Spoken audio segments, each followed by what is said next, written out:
Ao fazer uma rápida pesquisa em imagens lá no Google e comparar nossos corpos de hoje com os corpos das pessoas lá da década de 50, principalmente em imagens de pessoas na praia, vamos notar que naquela época as pessoas de fato eram mais magras. Os homens exibiam 80 centímetros de cintura e as mulheres manequim 38. Cintura com 105 centímetros? Quase não se via. Adolescente pesando 90 quilos? Não, quase não se via também. Poucas pessoas tinham excesso de peso naquela época. Hoje carregamos 25, 30 ou até 90 quilos a mais. Em séculos passados, uma barriga avantajada era uma característica para privilegiados, um sinal de prosperidade e sucesso. Hoje, a obesidade se tornou democrática. Todos podemos conquistar um sobrepeso ou obesidade com facilidade. Mas nem todas as pessoas acumulam gordura na barriga. Algumas armazenam com mais facilidade no bumbum e nas coxas, mas a maioria em torno da cintura, principalmente os homens. Diferente daquela gordura acumulada em outras partes do corpo, essa gordura central ou visceral altera respostas insulínicas, provoca processos inflamatórios e emite sinais metabólicos anormais para o resto do nosso corpo. Hoje já sabemos que estar acima do peso não é só uma questão de aceitação. Existem riscos e dados nos mostram isso. Os números de doenças cardiovasculares, câncer, diabetes tipo 2, acidente vascular cerebral e outras crescem junto com a obesidade. Segundo a Organização Mundial de Saúde, a obesidade triplicou entre os anos de 1975 e 2016. Hoje, 2 a cada 3 pessoas estão acima do peso e 1 em cada 5 são obesas. O que está acontecendo? E por que hoje carregamos muito mais gordura corporal do que as pessoas lá da metade do século passado? Pergunte isso a qualquer pessoa ou até um médico e a resposta provavelmente será algo mais ou menos assim. Hoje estamos mais gordos porque estamos consumindo mais calorias e somos mais sedentários. Segundo o Dr. William Davis em seu livro Barriga de Trigo, isso pode mesmo ser verdade, mas está longe de ser toda a verdade. Se fizermos uma pesquisa sobre as causas da obesidade, descobriremos que a maioria dos blogs e até médicos dizem que a causa principal é excesso de alimentação e falta de atividade física. Mas se formos mais a fundo no assunto e pesquisar mais, vamos descobrir que fomos doutrinados com essa teoria do balanço calórico. Gary Taubes, pesquisador, escritor e jornalista do New York Times, fala muito sobre isso. Viramos o século num crescente aumento de peso, mas diferente do que a maioria das pessoas pensam, a causa principal da epidemia de obesidade não é pouca atividade física e muita comilança. Como diz o Dr. José Carlos Souto em seu blog, o problema é confundir associação com causa.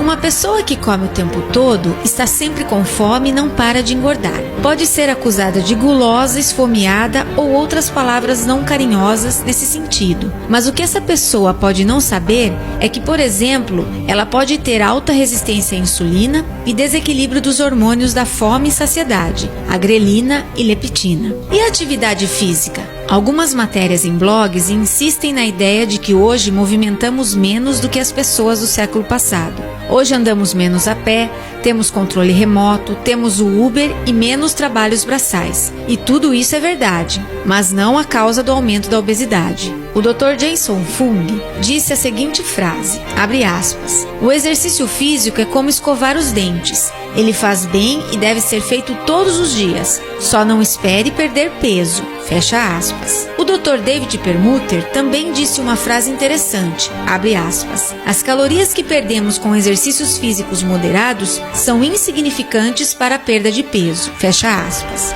Dizer que as pessoas engordaram e estão engordando cada vez mais pelo simples fato de comer mais e exercitar menos é ignorar 3 pontos de vista fundamentais, o hormonal, o enzimático e o metabólico.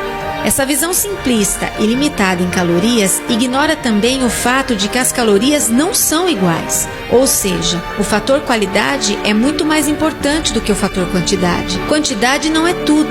100 calorias de ovo é muito diferente de 100 calorias de macarrão. Da mesma forma, 1 quilo de notas de R$100 é muito diferente de 1 quilo de notas de R$2. O peso é o mesmo, mas o valor de cada pacote é muito diferente. Outra coisa, ignorar todos os outros fatores primários e acusar alguém que não consegue emagrecer por ser incapaz de comer menos e preguiçoso para exercitar É no mínimo injusto. Estamos recebendo os conselhos errados. Estamos hoje consumindo muito mais alimentos que impactam nossa insulina e alimentos que foram projetados para nos viciar.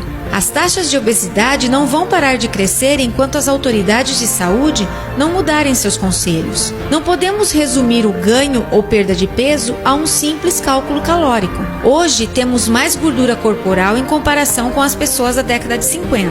Mas a causa principal não é o fator comer mais e movimentar menos. Os alimentos que comemos hoje, em grande parte, são diferentes, ou seja, de menor qualidade nutricional. Algumas calorias que hoje temos inseridas no mercado de substâncias comestíveis não são só calorias vazias, são calorias que literalmente roubam nutrientes do nosso corpo, principalmente o cálcio, o ferro e vitaminas do complexo B. A maior parte das calorias que ingerimos hoje são calorias que acionam constantemente nossa insulina, que é o hormônio responsável pelo armazenamento de gordura corporal. Quando entendemos que algumas calorias impactam nossa insulina para níveis anormais e outras não, ou que algumas calorias possuem nutrientes importantes e outras nos roubam nutrientes do corpo, passamos a deixar de lado o fator quantidade de calorias e focamos na qualidade. Tendo o mínimo de conhecimento sobre isso, provavelmente muitas pessoas passarão a evitar cada vez mais certos tipos de alimentos processados. E isso é ruim para a indústria alimentícia porque talvez possa comprometer o faturamento. É por isso que é muito interessante para o mercado que se mantenha essa velha cultura do balanço calórico ou equilíbrio energético. E a indústria sabe o que fazer, claro, bilhões em faturamento estão em jogo. A indústria do refrigerante, por exemplo, tentou associar a epidemia de obesidade, diabetes e doenças vasculares ao consumo de gordura e falta de atividade física, e com isso, isentar o açúcar. Para isso foi preciso que cientistas e políticos fossem corrompidos. E com isso a indústria está lavando as mãos, colocando a culpa no consumidor pelo controle ou descontrole no consumo, mesmo que o produto tenha uma combinação de substâncias químicas que podem viciar o consumidor. Não é interessante para a indústria que o consumidor saiba diferenciar calorias, ou seja, a indústria quer que o consumidor continue pensando que o corpo responde a todas as calorias da mesma forma. E hoje sabemos que, infelizmente, essa teoria nos colocou não só em uma situação de epidemia de obesidade, mas também de doenças relacionadas. Mas como era a alimentação na metade do século passado? Nos anos 50, a maioria das pessoas não precisavam se preocupar com o fator calórico. Os alimentos eram mais nutritivos e a oferta de produtos ultraprocessados era menor.